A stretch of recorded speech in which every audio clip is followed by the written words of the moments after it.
Olá, seja bem-vindo ao podcast Catalisadores. Esse que é o nosso espaço para a gente conversar sobre missão, igreja, cultura. É muito bom nós estarmos abrindo uma nova série. Nessa série que a gente vai falar sobre quem é Cristo para nós, qual é o papel de Cristo nessa vida, desse crescimento como um discípulo. E eu já gostaria de abrir o episódio, essa série com um episódio falando algo no mínimo contraditório. O título desse episódio é O Poder dos que não têm poder. Reflete muito aquilo que o pastor Amin escreveu naquele livro Incomparável Cristo, e diante de tantas outras reflexões que ele fez também, eu quero aqui, ao longo dessa série, trazer à tona algumas dessas reflexões que eu acho extraordinárias e que tem que sim chegar a tantas e tantas pessoas como chegou até você agora. E esse tema eu creio que deve ser um tema de abertura, porque ele mexe com o cerne do entendimento do que Cristo é capaz de fazer na vida de alguém e como isso é importante nessa caminhada de maturidade da fé cristã.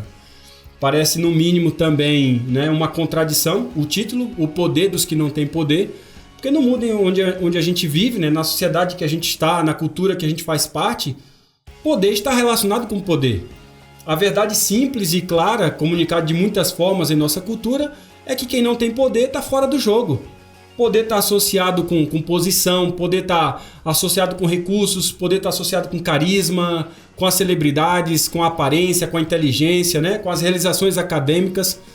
Contudo, antes de iniciar a minha reflexão aqui com vocês, desse diálogo, deixe-me lembrar que existe uma contradição também nessa ideia de sucesso e dos poderes humanos, Por exemplo, a história é contada que uma certa vez o grande pugilista Muhammad Ali, conhecido talvez daqueles que viveram a geração do boxe, a maioria não, a maioria está na geração do MMA aí, mas aqueles que viveram a geração do boxe lembram do Muhammad Ali, que foi um campeão americano de pugilismo, campeão mundial dos pesos pesados, O nome de Ali nunca foi sinônimo de humildade, e diz a história que num dos seus voos aí, o seu avião começou a enfrentar uma turbulência, e entra nessa área de um mau tempo que estavam passando ali.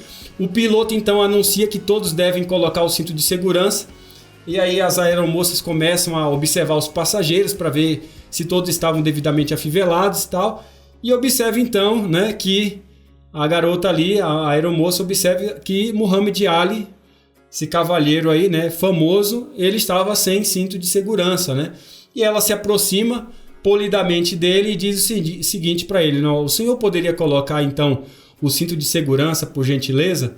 E diz a história que Muhammad Ali ali, na sua arrogância costumeira, lhe responde: olha, super-homem não precisa de cinto de segurança.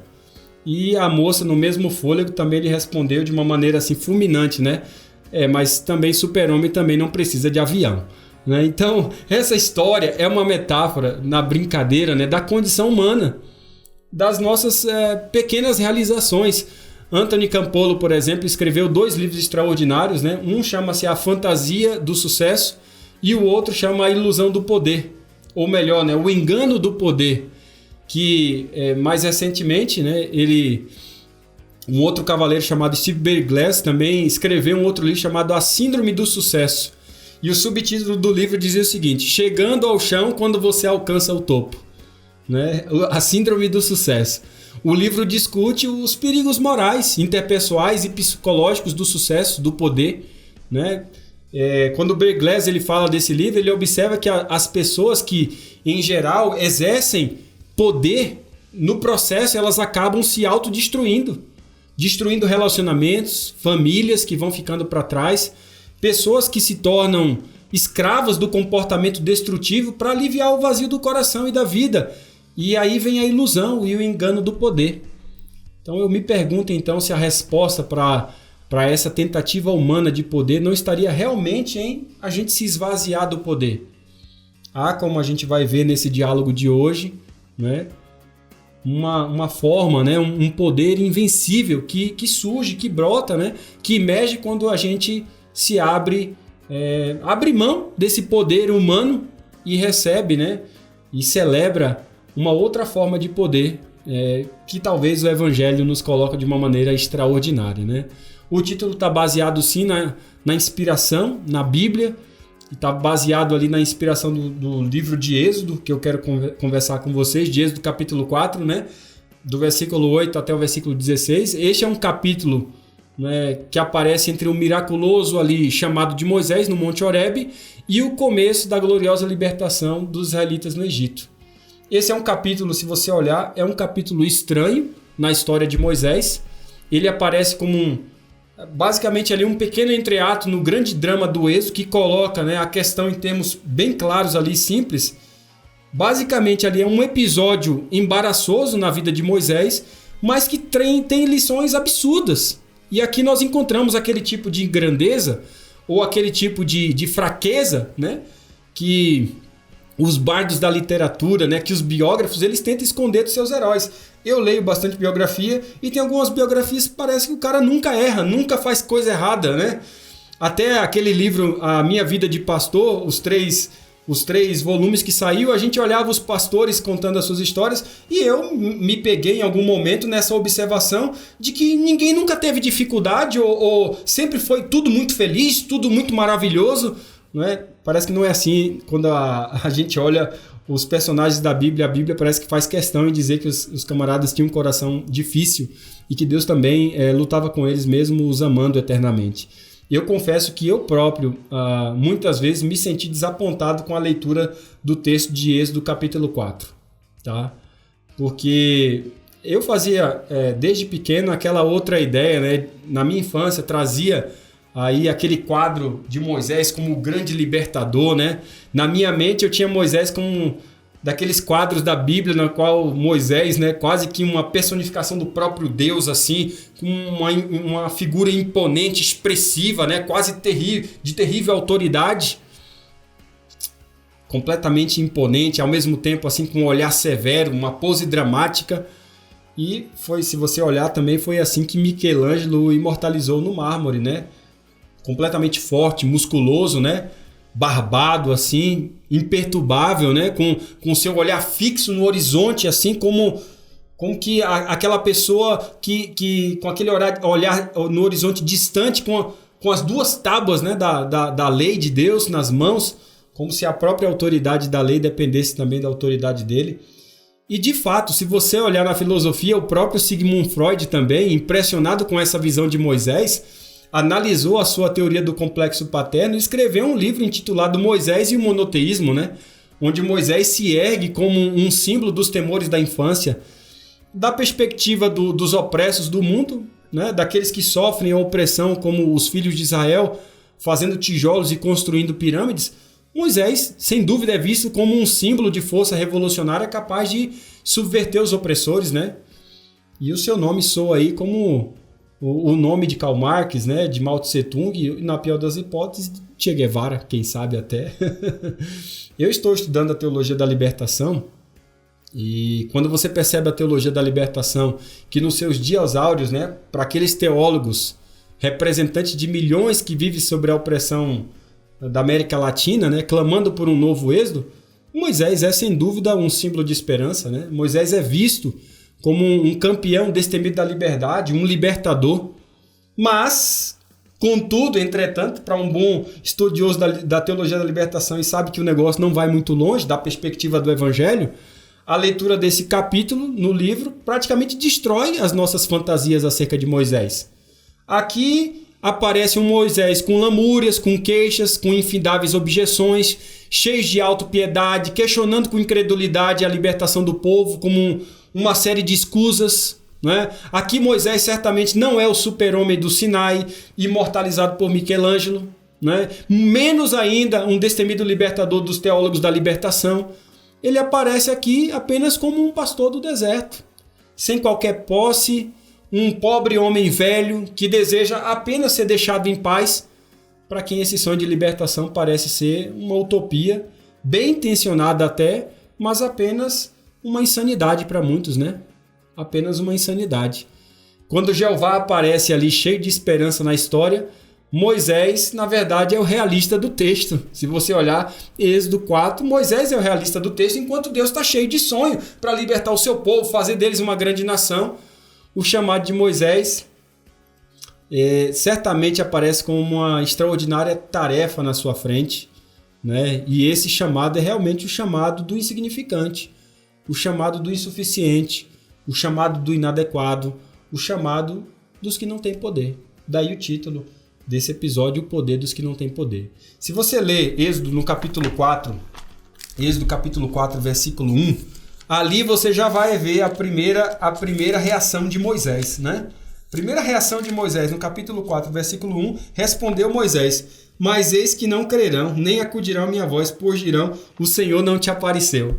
Moisés apresenta a primeira objeção dele. E a primeira objeção é: eles não vão crer em mim. Eles não ouvirão a minha voz e eles dirão, o Senhor não te apareceu, rapaz. Isso é coisa da sua cabeça. Essa é a primeira objeção de Moisés.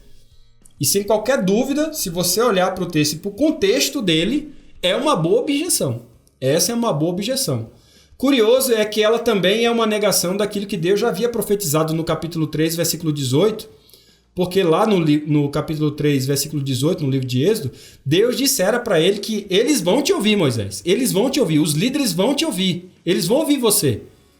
E Deus até chegou a delinear a sequência dos desdobramentos dos eventos ali para Moisés.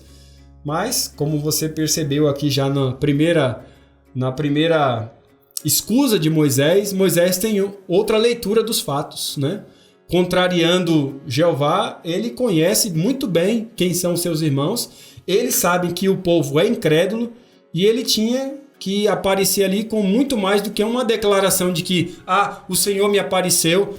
E no final de 400 anos, gente, Yahvé, o Deus de Israel, não apareceu para nenhuma outra pessoa diretamente e agora vai chegar um cara do deserto, desaparecido por 40 anos. O FBI do Egito procurou o cara durante 40 anos e não achou o cara, e o cara simplesmente aparece e diz que Deus apareceu para ele e diz que o povo agora vai ser liberto.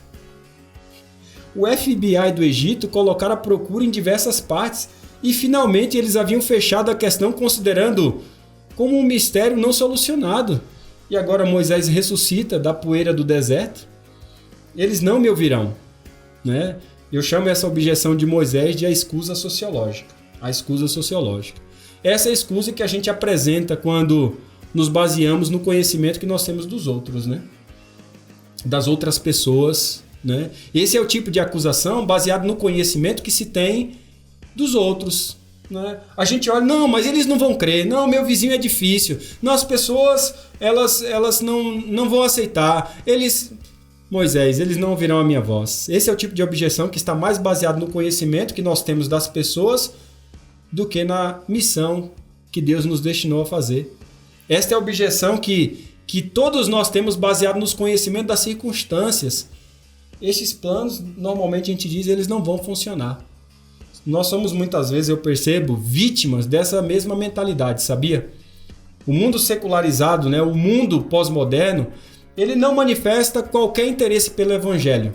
Não há nada que eu possa fazer, eles não vão crer. É assim que eu ouço muitas vezes. E eu digo também que às vezes nós próprios partilhamos da incredulidade do mundo ao nosso redor, e o nosso engano é o mesmo engano de Moisés em pensarmos que, como o poder parece depender de nós, então a gente depende das circunstâncias ideais, das leis do marketing, né, para que as coisas se ajeitem para a gente poder testemunhar, ser Cristo para as pessoas. Nada mais errado do que essa mentalidade, né? Você certamente você já ouviu falar da linha de interesse, né? A linha imaginária de interesse. Imagina aí uma linha do ponto 0 ao ponto 10. Você tem aqui o ponto 0, do ponto 0 ao ponto 10, nessa linha. Alguém que está no ponto 0 ou no ponto 1 é alguém que não tem qualquer interesse. Alguém que está no ponto 8 ou no ponto 9, essas são pessoas que já estão aí basicamente nos umbrais do reino. O que nós em geral não lembramos é que Deus, ele pode arranjar circunstâncias. Deus pode mudar pessoas num piscar de olhos. Ele pode. E eu digo mais, que aqueles que podem estar hoje no ponto 0, no ponto 1 dessa linha, pode, numa fração de segundos, Deus mudar as circunstâncias e essa pessoa ir para o ponto 9. Deus pode mudar as circunstâncias. Moisés aqui ele vai apresentar a objeção em sua condescendência com Deus e Deus ele ouve o seu parceiro humano. Mas de acordo com a narrativa, o problema de Moisés não era o problema para o Deus Todo-Poderoso. O Senhor ele começa a demonstrar a Moisés que quando os céus estão mais altos do que a terra, né? Assim como o Oriente está distante do Ocidente, os seus caminhos não são os nossos caminhos, os seus pensamentos não são os nossos pensamentos e a sua lógica não é a nossa lógica. Nós analisamos os fatos das Escrituras e chegamos à conclusão que aquilo que não é lógico, né? Aquela coisa ali não é lógica, a gente pensa. Nós analisamos fatos nas Escrituras e chegamos à conclusão que muitas coisas não são lógicas. Não é lógico o sol parar, não é lógico entrar 3 camaradas dentro de uma fornalha ardente e sair ileso. Só que o fato de nós chegarmos à conclusão de que há elementos ilógicos nas Escrituras, não significa que isso de fato seja ilógico de fato, tá?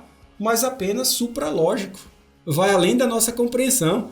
É a supralógica humana, acima de nossas fracas percepções. O Senhor então passa a dar a Moisés sinais de sua presença, que devem funcionar como, eu diria, credenciais desse apostolado, credenciais desse chamado. Nós encontramos aqui de fato o convite de Moisés ao apostolado de sair e ir. A Moisés é dado não apenas um sinal, mas a Bíblia coloca pelo menos 3 sinais. O tempo não permite analisar todos eles aqui, mas Deus dá vários sinais para Moisés. Moisés aparentemente ele foi muito preciso na sua análise. E ele está correto, porque para ele há uma confusão entre realidade e verdade. Realidade como percebida pelos fracos sentidos humanos, precisa também ter a consciência de que isso também não é sinônimo de verdade. Às vezes a gente percebe uma coisa com os nossos sentidos humanos fracos, mas nem por isso é sinônimo de uma verdade absoluta. Deus passa a demonstrar, por exemplo, a ele uma outra verdade, uma outra realidade acima da realidade percebida dele. E aí nós começamos com uma pergunta, né? E Deus começa com essa pergunta: o que você tem nas suas mãos? O que Moisés tem? Um cajado de pastor, símbolo da sua vida, símbolo de suas insignificantes realizações de 40 anos no deserto. Esse cajado agora aparece como produto das ocupações de Moisés no deserto de Midian. Não há absolutamente nada nessa vara que pudesse ser interpretado ou construído como instrumento de competência para a tarefa que Deus estava para dar para Moisés. Nada. Você olhar, o que essa vara iria influenciar na tarefa que Deus estava dando? Nada. O cajado de Moisés, né? O cajado é de Moisés. A gente tem que sempre lembrar isso. Mas o poder é de Deus, pessoal. O cajado é de Moisés, mas o poder é de Deus. Deus deseja usar uma vara que não tem nenhum valor próprio. Deus deseja usar uma vara como seu cetro para partir a oposição de Faraó, para quebrar os portões, para quebrar os portões de bronze do Egito e para quebrar os muros de ferro da opressão. Há um poder ilimitado aqui nas coisas que aparentemente são simples e é importante a gente entender isso nesse episódio.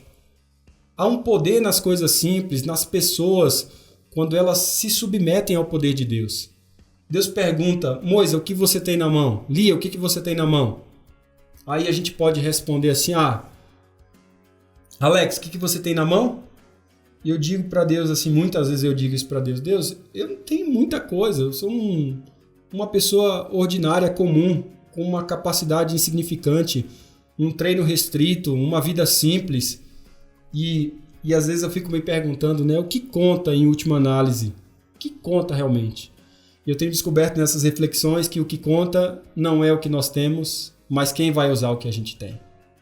Sabe, pessoal, a gente tem que estar consciente de que existe um poder ilimitado nas coisas aparentemente que são simples, nas pessoas, principalmente quando elas se submetem ao poder de Deus.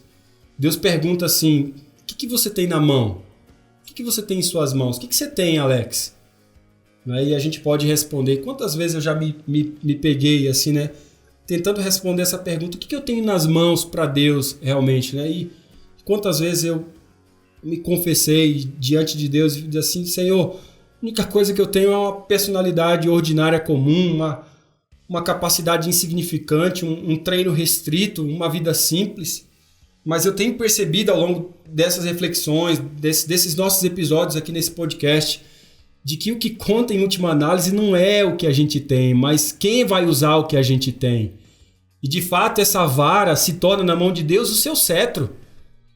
Eu sei que muitas vezes você, né, pensa: essa igreja, né, essa igreja aqui gosta de música, por exemplo, né?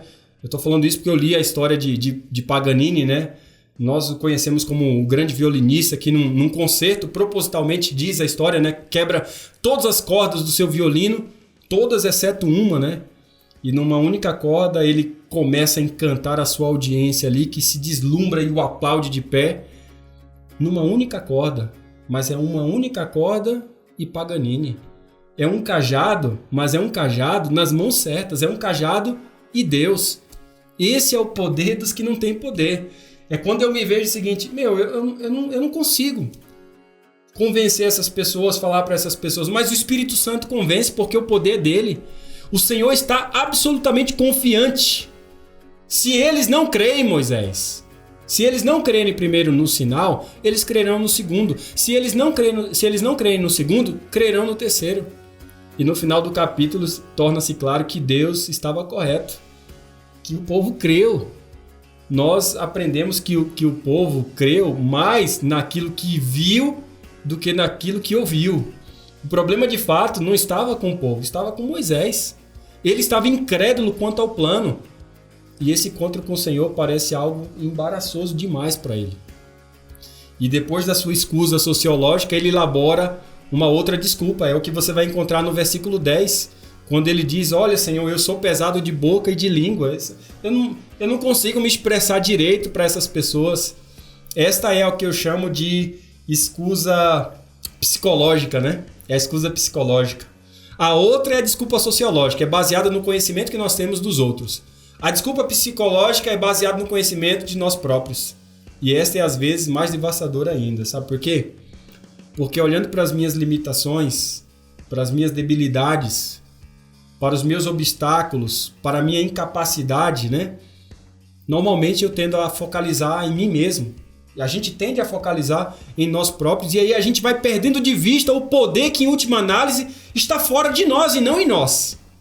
O poder que trabalha além de nós e apesar de nós. Sabe?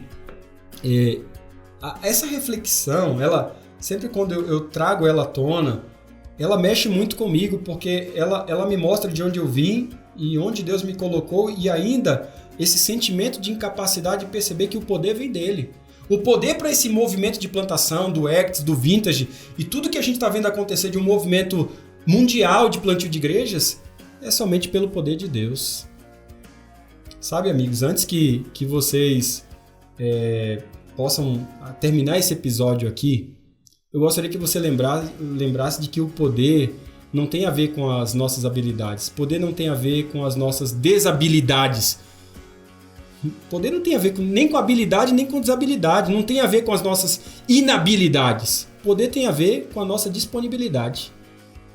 Tá? Você está disponível para Deus te usar poderosamente? Por isso que Ellen White afirma que nós devemos aprender. Nós necessitamos aprender a desviar a nossa atenção das circunstâncias para focalizar aquele que pode mudar as circunstâncias. O problema é o foco muitas vezes. Moisés julgou que para assumir uma tarefa dessa magnitude, ele necessitava de uma comunicação persuasiva. Mas a realidade é outra. Ele é pesado de língua, diz o texto. E essa expressão quer dizer exatamente isso. Ele é pesado de língua, é incapaz de se comunicar com eficiência, com eloquência. E isso é uma condição persistente, isso é um problema crônico de sua vida, uma desabilidade crônica. Eu nunca fui eloquente, ele diz, eu nunca fui eloquente, nem outrora e nem depois que falasse ao teu servo, porque eu sou pesado de boca e pesado de língua. Finalmente nós temos aqui a impressão de que Moisés ofereceu a escusa definitiva. Ele está dizendo, o Senhor de fato, o Senhor é o Senhor mesmo. O Senhor disse que o Senhor é.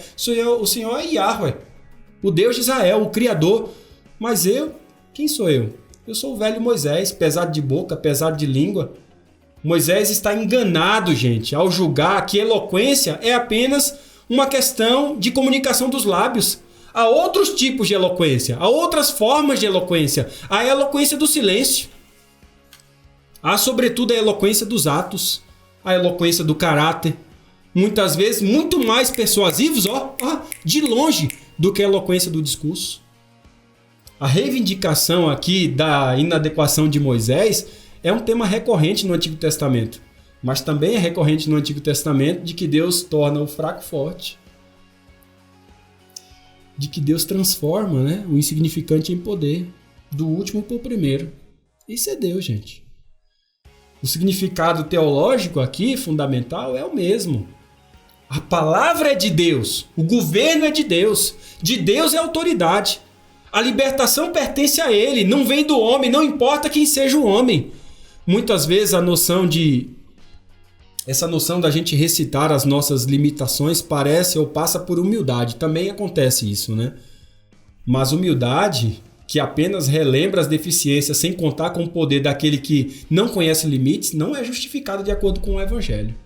Deixe-me enfatizar algo fundamental, além daquilo que disse antes para você, de que poder não tem a ver com habilidades, com desabilidades, mas com disponibilidade, né? Além disso, eu diria para você que limitação não pode ser considerado como desqualificação. Em outros termos, né?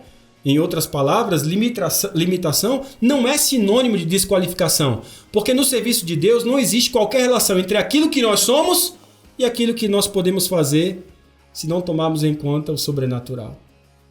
Observe, quando você olha o texto de Êxodo 4. Observe a desabilidade de Moisés. Também não há nenhum problema para Jeová, é isso aí? Quem foi que fez a boca do homem? Você acha que isso é um problema para mim? Quem foi que fez a boca? Fui eu. Deus relembra o seu poder criador. Ele afasta com um só golpe a segunda escusa de Moisés. Tanto a desculpa sociológica quanto a desculpa psicológica são boas desculpas. Mas se não tem nenhum lugar diante do Senhor, o que sobra? Nada. Além de Moisés, né? Totalmente despido, sem qualquer escape, sem qualquer lugar para se refugiar. Ele tinha apresentado suas objeções, mas elas haviam sido demolidas. Moisés, então, se você ler o texto de Êxodo 4, Moisés, então, tenta a sua última rota de escape, né?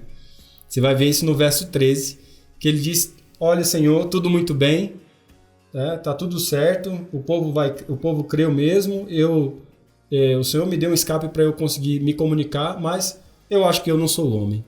É isso que ele diz no versículo 14. No versículo 13, eu não sou o homem. E no versículo 14 ele acrescenta, né? O próprio texto acrescenta, diz que a ira do Senhor se manifestou diante de Moisés. Eu nunca pude ler esse verso como uma nota ao mesmo tempo de humor, nas suas entrelinhas, né? De humor, mas também de contrição, mas de humor. Aqui a dúvida de Moisés passa a se tornar desconfiança, e a desconfiança se torna rebelião, e por isso a ira do Senhor se torna contra ele. Mas o mais curioso é que o Senhor não é facilmente dissuadido. Moisés ele não pode escapar facilmente de Deus. O Senhor não torna as coisas mais fáceis para Moisés, e ele não torna para nós também. Em lugar de enviar uma outra pessoa, né? Em lugar de oferecer outro milagre para curar a desabilidade de Moisés na sua fala defeituosa, ele envia Moisés para a batalha com a sua língua pesada. Ele meramente oferece a Arão como seu intérprete, e no versículo 16, se você ler lá no texto de Êxodo, Deus diz que Arão vai falar por ti ao povo, e ele será a tua boca, e fazendo isso o Senhor torna as coisas muito mais difíceis para ele próprio, Moisés. Mas ele não deseja visitar o povo na sua miséria como um poderoso e eloquente orador. Ele deseja cumprir o seu propósito com essa dupla, no mínimo, curiosa, né, gente? Um pastor e um sacerdote envelhecidos. Um com 80 anos e o outro com 83. Contudo, esse é o início da grande intervenção de Deus. O Senhor estava determinado a conduzir os seus planos, apesar das objeções de Moisés. Moisés entende e permanece em silêncio. E aqui, precisamente nesse ponto, começa a sua grandeza. Aqui começa o seu poder. Quando ele simplesmente baixa a sua cabeça e começa a rota da obediência. Muitas vezes já me senti assim. Só obedece, baixa a cabeça, escuta, não retruca, né? Ele tenta resistir, é verdade. Os seus argumentos, né? Excelentes argumentos, suas escusas sociológicas, psicológicas não haviam ajudado. A sua obstinação havia sido vencida e agora, no que quer que ele faça, ele deve confiar no Senhor. Então vem aí duas perguntas fundamentais nessa história. Por que a escolha tinha que ser de alguém tão inadequado? Por quê? A lógica humana não pode compreender isso, né? Não poderia o Senhor encontrar alguém com melhores qualificações, melhor equipado, melhor dotado? E em segundo lugar, por que Israel? Ou por que as Escrituras não esconderam esse episódio, né, da escolha de Moisés, da história de Moisés? Quando nós lemos as biografias dos grandes vultos, né, das grandes personalidades, nós não nos encontramos com esse tipo de fraqueza. Mas primeiramente eu gostaria aqui de dizer que a segunda questão é mais fácil de ser respondida, né? O culto à personalidade, o culto ao homem, né? Se você olhar principalmente no texto bíblico, era proibida. A deificação de pessoas era proibida em Israel. Não foi Moisés quem guiou Israel para a liberdade, mas foi Jeová. O Senhor Todo-Poderoso, certamente através de Moisés, mas algumas vezes a despeito de Moisés. E em segundo lugar, a primeira questão que é mais relevante para nós aqui, Deus realiza seus propósitos através de pessoas comuns. Deus realiza seus propósitos através de nossas limitações, através de nossas debilidades, das nossas fraquezas. Isso é parte da matriz da revelação, é parte da fibra bíblica, é parte do gênio da revelação divina. Deus usara as coisas loucas para confundir as sábias, as coisas que não são para confundir aquelas que parecem ser. Alguém poderia até estar construindo a ideia de que eu estou aqui enaltecendo, né, ou fazendo apologia à ideia do despreparo. Não é isso que eu estou falando. Ellen White diz que o nosso primeiro dever para com Deus e os homens é o nosso desenvolvimento próprio. Eu vou repetir o que ela afirma aqui, né? A voz profética aos adventistas, ela diz que o nosso primeiro dever para com Deus e os homens é o nosso desenvolvimento próprio. O grande problema é o preparo não consagrado. Você tem no Novo Testamento exemplos de dois personagens. Você tem de um lado Paulo e do outro lado você tem Pedro. Pedro, um pescador, um homem prático, que deixou nas partes das Escrituras apenas 2 magras epístolas. Por outro lado, você tem Paulo, com todo o seu preparo, com todo o seu treino, com pelo menos aí um diploma terminal, um PhD e um ThD, com todo extensivo treino nas ciências rabínicas, escreveu mais da metade do Novo Testamento. A questão não é preparo, a questão não é como o preparo é utilizado. Segundo o livro de Provérbios, você conhece muito bem, o orgulho precede a ruína e a arrogância acaba envenenando a nossa capacidade de servir. Por isso o livro de Provérbios, capítulo 3, sugere que nós não devemos nunca se estribar em nossos próprios conhecimentos, confiar nele mesmo. Deus escolhe as coisas que não são para anular aquelas que aparentam ser, para que ninguém se orgulhe diante dele. Sabe, eu quero terminar esse episódio dizendo que nós nos tornamos vítimas de percepções negativas a respeito dos outros e a respeito de nós mesmos, e isso atrapalha a missão. Algumas vezes a nossa leitura do mundo que nos cerca nos intimida. Às vezes nós analisamos as circunstâncias e nós ficamos paralisados. Outras vezes é o conhecimento de nós próprios que nos estremece e que estremece a nossa confiança na possibilidade do êxito. Deixamos de dizer às vezes que Deus depende das circunstâncias para que a missão de Deus aconteça. Sabe, meu querido amigo, você que está me ouvindo agora, quando Deus ele toma Moisés e ele tem Moisés nas suas mãos, ele está repreendendo a essa compreensão, a todos nós, ele está repreendendo a essa compreensão de pensar que sucesso tem a ver apenas com o nosso talento, com preparo, com poder, com sucesso. Sucesso tem a ver com a ação divina. As pessoas a quem Deus escolhe, as pessoas a quem Deus envia, são aquelas que, não podendo confiar em si, passam a confiar naquele que tem todo o poder, naquele que é o pastor das estrelas, naquele que é o alfa e o ômega, naquele que tem a chave para todas as portas. E assim eles se tornam canais através dos quais o poder divino pode fluir. Sabe, sucesso no serviço de Deus não repousa na nossa condição, mas na nossa disposição. Não esqueça disso.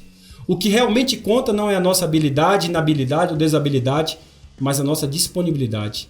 Limitação não é sinônimo de desqualificação. E o livro de Hebreus oferece aí uma série de testemunhos, inclusive está lá o testemunho de Moisés, e você pode ler isso aí em Hebreus 11, 21, né? Que está em paralelo com Êxodo capítulo 4, versículo 20, quando de Moisés é dito na narrativa, né? Toma o cajado e vai para o Egito. O texto bíblico diz que Moisés tomou na sua mão a vara, só que agora diz que a vara era de Deus. O cajado não era mais de Moisés, o cajado era de Deus. Eu quero dizer para você que você precisa deixar Deus tomar o seu cajado, tomar aquilo que realmente é o sinônimo da atuação de Deus na sua vida. E ao tomar a sua vida, você vai descobrir o poder daqueles que realmente não têm poder. Se isso falou ao seu coração, porque isso parte de reflexões minhas, pessoais, daquilo que me sustenta, compartilha com outras pessoas se foi bom para você.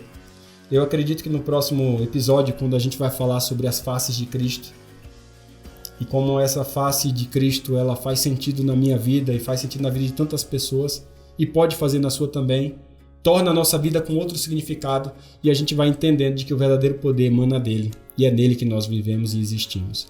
Um grande abraço para você e até breve.